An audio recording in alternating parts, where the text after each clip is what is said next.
Marcus Ellery was 44 years old when his wife lowered the assessed value of their own lakeside cottage by 38%, then treated it like a favor she had done for the marriage. For 18 years, he had been the man who taught other people how to weld a clean seam, rebuild a stubborn engine, and keep pressure steady when metal wanted to warp. Every Friday, he left $40 in the blue coffee can above the washing machine for Elaine's gas and lunch money, even after her county salary passed his by almost $20,000 a year. He discovered the change in the back office of the vocational center, sitting under a humming fluorescent light after his last welding class had gone home. What Marcus found in the county parcel portal made his fingers lock around the mouse until the plastic casing creaked. He found the cottage valuation had dropped from $412,000 to $255,440, a correction note entered under Elaine's department code, and a hearing calendar entry tied to a private tax consultant named Graham Pike. By Monday, Elaine had already used that lower figure in a preliminary divorce worksheet paid for from their joint account. By Thursday, she had scheduled a valuation defense meeting that made Marcus look like the unreasonable spouse if he challenged it.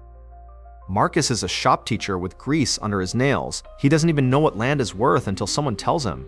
She had no idea an old mineral and water access lease attached to that cottage would let him reclaim not just the property, but the promise his grandfather had trusted him to keep. Before we jump into the story, comment where in the world you're watching from and subscribe, because tomorrow's story is one you need to hear. Marcus and Elaine Ellery lived in a 2-story house outside Brookhaven, Ohio, where the streets were wide, the winters were hard on brake lines, and most families knew at least one person who had taken a class in Marcus's shop. He taught welding, small engine repair, and basic fabrication at the county vocational center, and he believed in work that left proof behind. A straight bead on steel, a mower engine that turned over after 3 dead summers, a nervous student who learned to hold a torch without flinching. Those were the things Marcus trusted. Elaine worked 3 miles away in the county appraisal office, where she had built a reputation for being calm under pressure and impossible to bully. She knew parcels, comparables, depreciation tables, assessment cycles, and the strange emotional mathematics people brought into rooms when property became personal. That composure was the first thing Marcus had loved about her. Years earlier, when his widowed mother received a tax notice that would have forced her to sell her little ranch house, Elaine had sat beside her at the kitchen table and found the error without making the older woman feel foolish. Marcus never forgot that. He had watched Elaine circle the wrong code with a red pen, explain the correction in plain English, and call the county office herself the next morning. At 27, Elaine had seemed like the rare kind of person who could use knowledge without turning it into a weapon. Marcus had been drawn to that steadiness because his own life had already taught him how often working people lost simply because the forms were written by someone else. Their marriage settled into routines that made sense for a long time. Marcus left before sunrise with a thermos of black coffee and came home smelling faintly of metal dust, motor oil, and the orange soap he kept by the utility sink. Elaine left later, dressed cleanly, carrying a leather work bag and a travel mug she rinsed, but never washed properly. Most nights, he cooked because he got home first, and she corrected parcel notes at the dining room table, while he sharpened mower blades for neighbors in the garage. For a while, the rhythm felt like partnership. Marcus handled the repairs, the errands, the quiet emergencies. Elaine handled forms, taxes, insurance calls, and anything that required a voice steady enough to make clerks listen. They were not glamorous, but people trusted them. At church fish fries and county events, Elaine was the woman who could explain why a property assessment changed, and Marcus was the man somebody pulled aside when a generator died or a trailer hitch. Needed welding before Monday.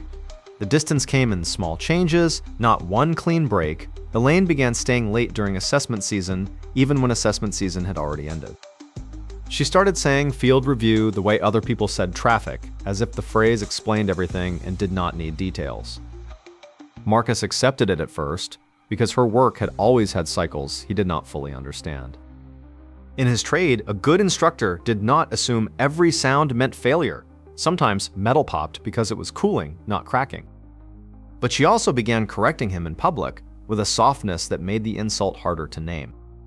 When someone asked Marcus about the cottage his grandfather had left him, Elaine would smile and say, "It's sentimental more than valuable," as if affection were a defect in the appraisal. When he mentioned fixing the old dock himself, She said, "That's Marcus. He'd repair a thing forever before admitting it has no market value. People laughed because Elaine delivered it lightly." Marcus laughed too, because he had not yet learned how often contempt arrived, dressed as humor. The cottage sat 40 minutes north on a narrow lake road where his grandfather had once kept fishing poles behind the kitchen door and coffee cans full of screws sorted by size. Marcus did not visit every week, but he paid the taxes, patched the roof, cleared the brush, and kept the dock boards safe. Elaine rarely went anymore. She said the place smelled like old wood and wet leaves, and she preferred assets that did not need constant maintenance. On a Tuesday in October, Marcus opened the county parcel portal from a computer in the vocational center's back office because he needed the latest tax figure for their insurance renewal. He expected a routine number, maybe a small increase like every other property near the lake. Instead, the screen showed a corrected assessment so low it looked like a typo. Marcus stared at it the way he would stare at a weld that looked clean from a distance but showed porosity under the slag. The note beside the correction was brief, technical, and easy to overlook. It said, the structure had been adjusted for access limitation and reduced improvement value. Elaine's department code sat at the edge of the entry like a fingerprint nobody expected him to notice. At home, Marcus did not mention the parcel entry right away. He printed the insurance form, folded it into his lunch bag, and spent the drive back listening to the heater rattle under the dashboard. He was a man who taught students not to blame the machine before checking the fuel line, the spark plug, the air filter, and their own hands. So he tried to give Elaine the same patience he would give a stubborn engine. That night, she came home carrying takeout from the Thai place near the courthouse, something she did when she wanted the evening to feel generous without giving much of herself away. She kissed his cheek, set the containers on the counter, and asked whether the furnace had made that clicking sound again. Nothing in her face looked guilty. Nothing in her voice sounded different. That was what bothered him most. After dinner, Marcus waited until she was rinsing plates before he asked about the cottage assessment. He kept his tone even, the same tone he used with a student who had measured twice and still cut wrong. "Did something happen with the lake property?" he asked. Elaine did not turn around immediately.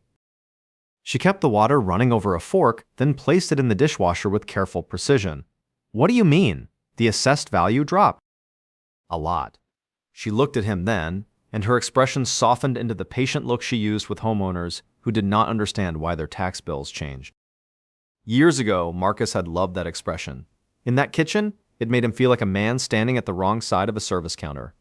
"That's good news," Elaine said. "It lowers the tax exposure. 38%. It was overvalued. Most lake structures are.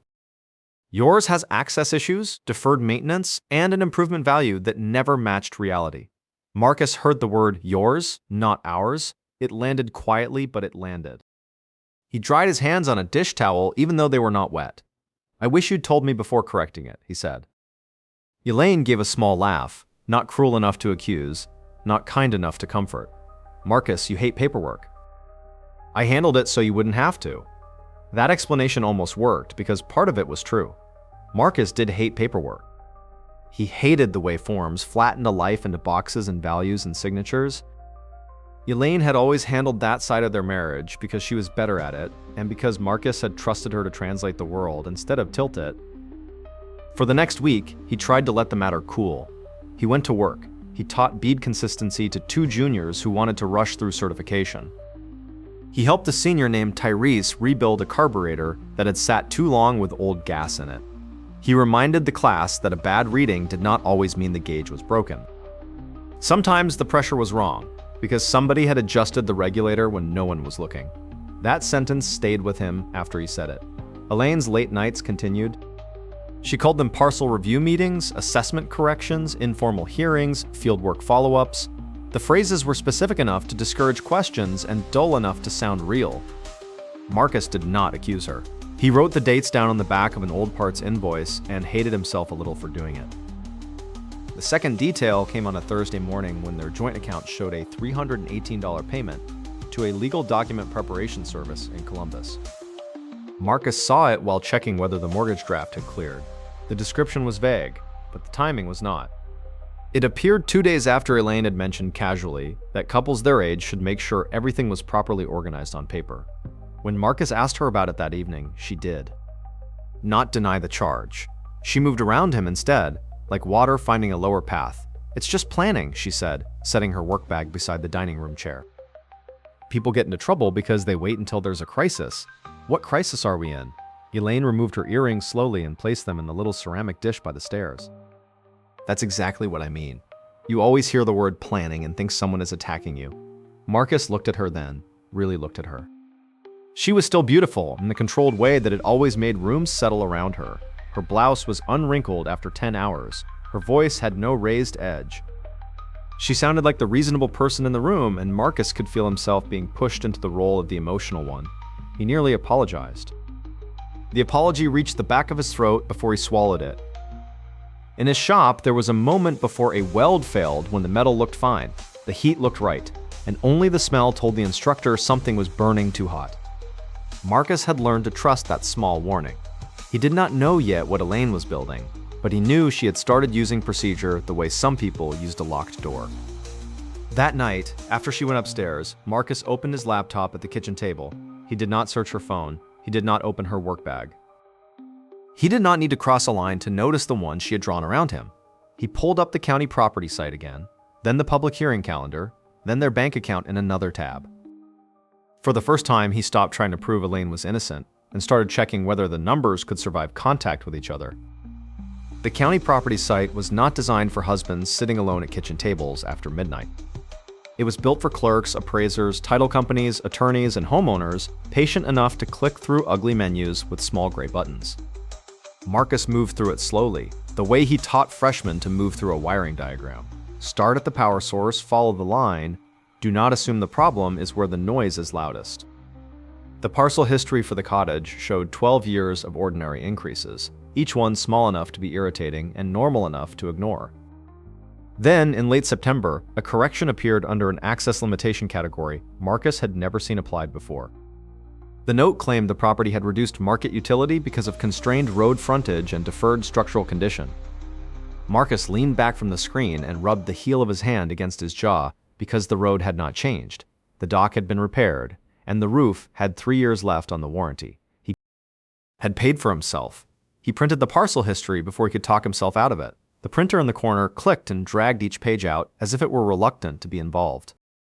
Marcus lined the sheets across the kitchen table and wrote dates at the top with a carpenter's pencil. He was not looking for betrayal yet.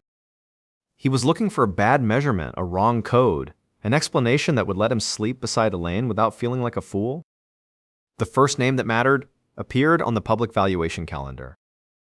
Graham Pike was listed as a representative on 3 pending property appeals, all involving lake-adjacent parcels with disputed access values. Marcus did not recognize him at first. Then he remembered Elaine mentioning Graham from Pike Advisory 2 months earlier during dinner, casually, as someone who understood how private consultants could make county work harder than it needed to be. She had said it with irritation, but Marcus now wondered whether that irritation had been performance or practice. The public calendar did not prove an affair. It did not even prove misconduct. Graham Pike could have been one of a dozen consultants Elaine dealt with during a busy assessment cycle, and Marcus knew enough about work to know proximity was not guilt. In the shop, 2 wires could cross inside a panel and still belong to separate systems. A good instructor tested the circuit before blaming the connection, so Marcus kept testing. The next tab was their joint checking account, which he had every right to review because his paycheck and Elaine's both passed through it. He pulled 6 months of statements and began marking anything that looked like documentation, mileage reimbursement, filing costs, or legal preparation. Most of it was ordinary. Mortgage, utilities, groceries, the hardware store, Elaine's dry cleaning, Marcus's auto parts supplier, church donation, insurance premium. Then the Columbus legal document charge appeared again, and beneath it, 2 smaller payments to the same service from earlier in the month. Those payments sat near calendar entries Elaine had described as field reviews. The first was the same day. Graham Pike appeared on a public appeal schedule involving a lake parcel 2 roads over from the cottage. The second came after Elaine had spent a Saturday catching up on reassessment notes at the office, though the county building was closed that weekend for maintenance. Marcus checked the county website twice, hoping he had the date wrong. He did not. He felt embarrassed before he felt angry. That surprised him.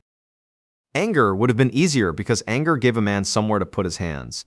Embarrassment just sat in the ribs and made every normal memory look staged. Marcus thought about the takeout Elaine had brought home, the clean kiss on his cheek, the way she had said she handled the cottage correction, so he would not have to. He had thanked her for things that may have been built against him. The next evening, Elaine came home late and found him replacing the belt on the dryer in the laundry room. She stood in the doorway and watched him work with the same calm face she used in public meetings. "You're quiet?" she said. "Long day," Marcus answered. "Tyrese still having trouble with that engine?" Marcus looked up at her then because she remembered the student's name. That was one of the cruelest parts of it. Elaine could still sound like his wife in all the small ways that mattered. She could ask about a student, set a folded towel on the counter, and make suspicion feel like something dirty he had tracked into the house. "He got it running," Marcus said. Elaine smiled. "See? You always fix things." The sentence might have been harmless in another month. That night, it sounded like a role she expected him to keep playing. Marcus tightened the belt, closed the dryer panel, and did not ask where she had been. He wanted to. The question pressed behind his teeth, but he knew if he asked too early, she would turn the whole thing into a misunderstanding about paperwork, and Marcus did not yet have enough steel in the frame. On Saturday morning, he went to the county records office as a property owner, not as Elaine's husband. He requested copies of the cottage's recent assessment notes, comparable property references, and correction rationale.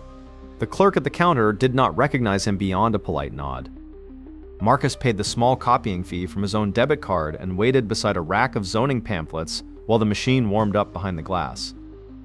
The packet showed 3 comparable properties used to justify the lower valuation. One had fire damage, one had no permitted water access, one had a disputed easement that made winter entry nearly impossible. Marcus's cottage had none of those problems. The comparison was not just unfavorable, it was shaped. Someone had chosen the weakest neighbors and placed his grandfather's property among them as if it belonged there. At the bottom of the last page was a notation referencing a preliminary marital asset worksheet. It did not list Elaine by name, and it did not have to. The legal document service, the timing, the assessment correction, and Graham Pike's calendar entries had begun to fit together like parts laid out on a bench. Not assembled yet, not running yet, but too organized to call scrap. Marcus sat in his truck outside the records office for almost 20 minutes, with the packet on the passenger seat. Students crossed the street toward the diner in work boots and hoodies, laughing too loudly in the cold. He watched them and thought about how many times he had told young men not to force a bolt that was cross-threaded because the damage would get expensive fast. Then he looked down at the county copies and understood that Elaine had not only drifted away from him, she had started turning the marriage into a set of numbers she expected him to accept because she believed he would not know where to look. Marcus did not go home after leaving the records office. He drove north instead, past the auto parts store, past the church with the cracked sign, past the last gas station before the lake road narrowed and the trees leaned closer. The cottage waited at the end of a gravel turnoff with brown leaves gathered against the porch steps and the dock sitting low in the gray afternoon water. It looked tired in the way honest things look tired, not worthless. He unlocked the front door and stood for a moment in the smell of old pine, dust, lake damp, and the faint machine oil his grandfather had always kept in the mudroom. The place had never been elegant. The kitchen cabinets stuck in humid weather. The screen door scraped, and the upstairs bedroom had one window that needed a folded matchbook under the sash to stay open. But Marcus knew every flaw in that cottage the way he knew the sound of a motor that still had life in it. In the hall closet, behind a stack of old tackle boxes, there was a metal file cabinet his grandfather had labeled with masking tape and block letters. Marcus had opened it before for tax bills and insurance papers, but never with suspicion in his chest. He pulled the bottom drawer out until it hit the stop and began sorting through deeds, survey maps, easement notices, and brittle letters from men who had been dead longer than some of his students. Had been alive. The lease was in a brown envelope marked, "Do not sell." Water rights, his grandfather's handwriting had faded, but the pressure of the pen was still visible, pressed hard into the paper like the old man had wanted the warning to outlast him. Marcus sat at the kitchen table and read slowly. Mineral reservation, shoreline access, grandfathered extraction limitation, water use priority. Development consent retained by leaseholder. He did not fully understand every clause, but he understood enough to know Elaine's reduced structure value was not the same as the property's real power. The cottage was the frame, the lease was the engine bolted underneath, hidden from anyone who only looked at the paint. Marcus remembered his grandfather in that same kitchen, older by then, hands swollen at the knuckles from decades of repair work. The old man had told him that land could feed a family or ruin one depending on who got control of it. He had refused offers from outside developers because, as he put it, they would take the stone, take the water, leave the mud, and mail the county a brochure about progress. Marcus had been 23 when he promised him he would not let that happen. Elaine knew about the cottage. She knew about the taxes, the roof, the repairs, the dock. She did not know about that promise because she had never asked why Marcus kept fixing a place she considered a weak asset. He had once tried to tell her about his grandfather's refusal to sell, but she had smiled and said old men romanticize bad financial decisions. Marcus had let the comment pass because marriages often survived by letting small insults cool before they hardened. Sitting at that table, he saw how much had hardened while he was busy being patient. On Monday morning, Marcus called Lydia Chen from the parking lot of the vocational center before his first class. Lydia had handled a divorce for a fellow instructor 2 years earlier, and Marcus remembered her because she did not promise miracles. She asked for documents, not emotions. That suited him. A good weld was not made by wanting metal to hold. It was made by cleaning the surface and controlling the heat. Lydia reviewed the parcel packet, the joint account charges, the public calendar entries, and the lease copies in a conference room that smelled faintly of toner and coffee. She did not interrupt often. When she finished, she placed the lease on top of the stack and tapped it once with her pen. "This changes the asset picture," she said. Marcus looked at the paper instead of her face. "How much?" "Enough that your wife either missed the most important part of the property or hoped you had." Lydia brought in Samuel Ortiz 2 days later, a forensic accountant with silver hair, square glasses, and the tired patience of a man who had seen too many marriages turned into spreadsheets. Samuel traced the payments to the legal document service, Elaine's timing around the county entries, and Graham Pike's public hearing appearances. He did not call it an affair. He called it coordinated financial positioning, which somehow sounded colder. Elaine moved through the house that week as if nothing had changed. She asked Marcus whether he wanted chili or chicken soup for Sunday. She reminded him that the truck registration was due. She stood behind him while he replaced a cracked switch plate in the hallway and rested one hand briefly on his shoulder, casual and familiar. Marcus almost turned right then and asked her how long she had been pricing an exit while sleeping beside him. He did not. He tightened the screw until the plate sat flush and let the question burn itself down. In the shop, students who struck an arc too early ruined the joint before the metal was ready.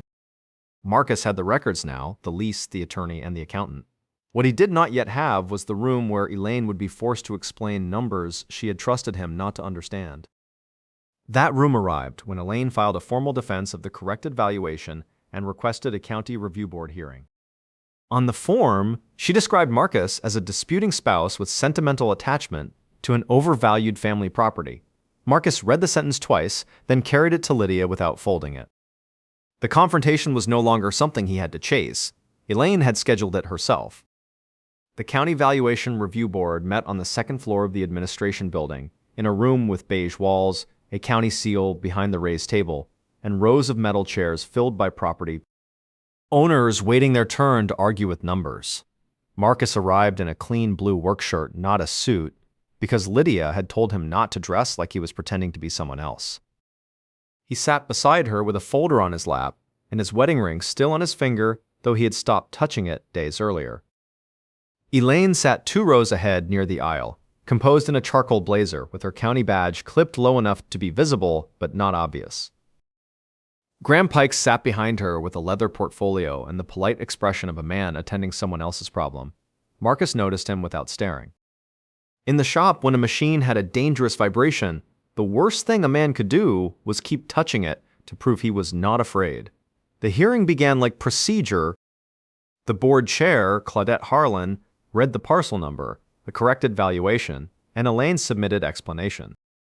Elaine stood when called and spoke with the even confidence Marcus knew too well. She described the cottage as emotionally significant but functionally limited, a modest structure with access issues and deferred improvements. She never looked at Marcus when she said emotional attachment could distort fair market expectations. Lydia did not object, she waited. Then she placed the parcel history into the record, followed by photographs of the repaired dock, the roof warranty, and road access documentation from the county engineer's public files. She did not accuse Elaine of anything at first. She simply laid out the parts on the bench and let the board see which ones did not belong. This property was compared against a fire-damaged structure, a parcel without permitted water access, and a disputed easement property. Lydia said, "None of those conditions apply to Mr. Ellery's cottage." Elaine's face stayed professional, but her hand moved once to the edge of the table. It was small, no more than a fingertip finding balance. Marcus saw it because he had spent years watching students pretend they were not nervous around flame. Claudette Harlan looked over the papers. "Ms. Ellery, did your office select these comparables?" Elaine answered quickly. The correction followed standard review categories. "I did not personally benefit from any valuation adjustment." Lydia turned one page. "The issue is not only benefit, it is timing." She introduced the legal document payments from the joint account, the public hearing calendar showing Graham Pike's related appeals, and Elaine's own preliminary marital asset worksheet that used the reduced valuation before the correction had even been defended. Each document was legal for Marcus to have: shared accounts, public calendars, county copies issued to him as owner, and forms connected to his own property. The room grew less patient with every page. Elaine tried to move the damage back into procedure. "This is a domestic dispute being dressed up as an appraisal issue," she said. "My husband has always struggled to separate sentiment from value." Lydia looked toward the board, not Elaine. Then the board should hear how Ms. Ellery described that struggle when speaking about the owner of the parcel. The recording was not dramatic. It came from a lawful voicemail. Elaine had left for the legal document service after misdialing Marcus's secondary number, a line they both used for household vendor calls and account confirmations. Elaine's voice filled the room, casual and mildly annoyed. Marcus is a shop teacher with grease under his nails. He doesn't even know what land is worth until someone tells him. No one gasped. That made it worse. The sentence settled over the room like dust after a bad cut. A few people looked at Marcus, then away, embarrassed not for him, but for having heard it. Elaine's mouth tightened, and for the first time that morning, her composure did not know where to stand. Marcus did not speak. He kept his hands folded on the folder because Lydia had told him the documents would do what anger could not. Across the aisle, Graham Pike lowered his eyes to his portfolio. Claudette Harlan asked whether anyone present wished to speak on the parcel's community context before the board recessed for review. A man in the third row stood slowly. Marcus turned and recognized Andre Mills, broader now than he had been at 17, wearing a work jacket with the name of a fabrication company stitched over the pocket. "I don't know about their marriage," Andre said, "but I know what he does with that underpaid job." Elaine turned halfway, confused by the shift. Andre looked at the board, not Marcus. "Mr. Ellery paid my welding certification fee when my mother couldn't. He did it through the school office so I wouldn't know. Later, I found out he did it for other students too. Safety boots, exam fees, starter tools. A lot of people in this county got into trades because he covered the part that kept them out." Marcus stared at the table. He had not told Lydia about that. He had not told anyone because it had never been meant to become evidence of character. It had been a fix, that was all. A missing tool, a fee due Friday, a student ready to quit over $200. Andre's voice stayed steady. "So when I hear somebody say he doesn't know value, I think maybe they're using the wrong scale." The first consequence came quietly through procedure, which made it fit the room. Claudette Harlan ordered the cottage valuation withdrawn pending independent review, referred the matter to the county ethics officer, and instructed that Elaine would have no further involvement in the parcel or related appeals. Elaine remained upright, but the authority she had carried into the room no longer moved with her when she sat down. The hallway outside the review board room became smaller than Elaine expected. People did not crowd her or shout. They did something worse for a woman who had built her life on being trusted. They made space around her without being asked. County staff who had once stopped her for quick opinions suddenly studied folders, checked phones, and found reasons to walk in pairs toward the elevators. Elaine tried to keep the matter inside procedure. She told Claudette Harlan the referral was premature. She told Lydia Chen the recording had been taken out of context. She told Marcus, without fully looking at him, that he had humiliated both of them over a property issue that could have been handled privately. Her voice still had its professional rhythm. But the words no longer carried the same weight because everyone in that hallway had heard how she spoke when she believed the man beside her could not answer. Graham Pike waited near the window with his portfolio pressed against his side. Elaine went to him first because he was the only person in the hall who represented the future she had been pricing into existence. He was supposed to be the composed one, the man who understood strategy, valuations, and how grown people moved assets without making a scene. Instead, he looked at her as if she had become an unexpected liability on a spreadsheet he needed to close. "I need you to say this was routine," Elaine said quietly. Graham's eyes moved past her toward the boardroom door where the county ethics officer was speaking with Claudette. "I'm not making any statement that connects my appeals to your marital asset issue. That's not what this is," Elaine said. "It is now." Graham adjusted the portfolio under his arm. "I cannot be named in another valuation misconduct issue while my malpractice carrier is reviewing claims." Elaine stared at him, and for one unguarded second, Marcus saw the calculation leave her face she had not known. Graham Pike was not simply a confident private consultant with better suits and bigger language. He was already under pressure from clients who claimed he had given bad valuation advice on commercial properties, and his insurance carrier was deciding whether to cover him or leave him exposed. Elaine had thought he was helping her build an exit. Graham had been using her access, her credibility, and her confidence to make his own failing record look defensible. By the end of that week, Graham submitted a written statement through his attorney. He described Elaine's involvement as independent county action outside the scope of my advice. He offered to cooperate with any review that separated his firm from her personal dispute. He did not call her.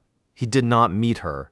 When liability entered the room, Graham became another closed door. Elaine tried to recover the story the only way she knew how. She described the review as a procedural misunderstanding. She told two coworkers that Marcus had weaponized an old family property because he could not accept the marriage ending.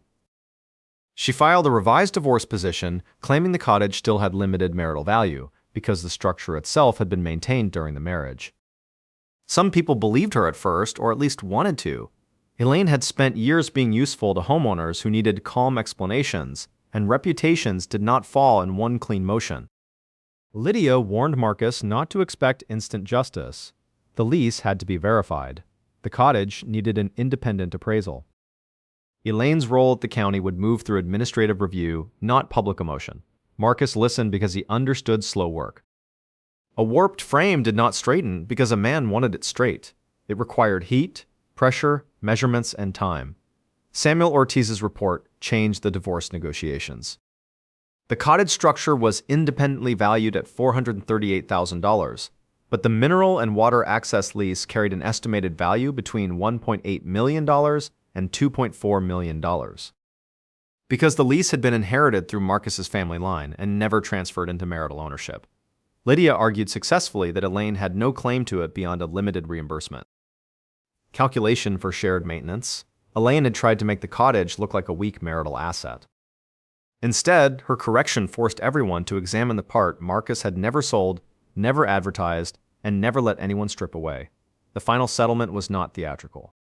Marcus kept the cottage, the lease rights, and 64% of the marital savings, after Elaine was ordered to reimburse $18,700 in joint funds tied to legal prep expenses, improper valuation defense, costs and payments connected to the disputed filings. Elaine kept her retirement account minus an offset, received 36% of the liquid assets, and moved out of the house they had shared for 16 years. The court did not punish her for being unfaithful. It punished the financial manipulation she had dressed as expertise. The county placed Elaine on unpaid administrative leave, then accepted her resignation 3 months later after the ethics review found conflict of interest violations and misuse of internal appraisal discretion. She did not lose everything at once. First, she lost the parcel file, then the office, then the consulting opportunities that had quietly depended on her county reputation. People still spoke politely when they saw her at the grocery store, but the conversations became short, practical, and easy to end. Marcus returned to teaching before the settlement was finished. He showed students how to prepare metal before welding, because dirty steel made weak joints no matter how skilled the hands were. He did not mention Elaine, Graham, or the hearing.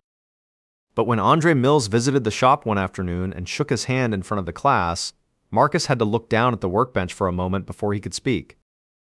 Elaine spent her first night in the rented townhouse, sitting at a small kitchen table with a stack of settlement papers beside an untouched mug of tea. The place was clean, quiet, and temporary in every detail. Her county badge lay in a drawer across the room because she had not known where else to put it.